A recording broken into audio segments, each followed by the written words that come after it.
ముద్దు ముద్దుగున్నది ముచ్చటైన చిన్నది జోరు జోరుగున్నది కుర్రవాడి సంగతి నిప్పు మేలుకున్నది తప్పు చెయ్యమన్నది రెప్ప వాళ్ళకున్నది చూపు చుర్రమన్నది మరీ లేతగుంది బాడి భరిస్తుందన కబాడి ఇష్టమైన ఒత్తిడి ఇంపుగానే ఉంటది ఇందాక వచ్చాక సందేహమేముంది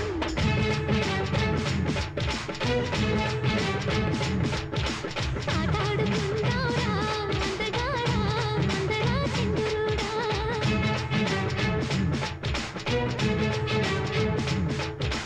అల్లేసుకుందాంరా మల్లె తీగ ఉప్పుతో సరదాగా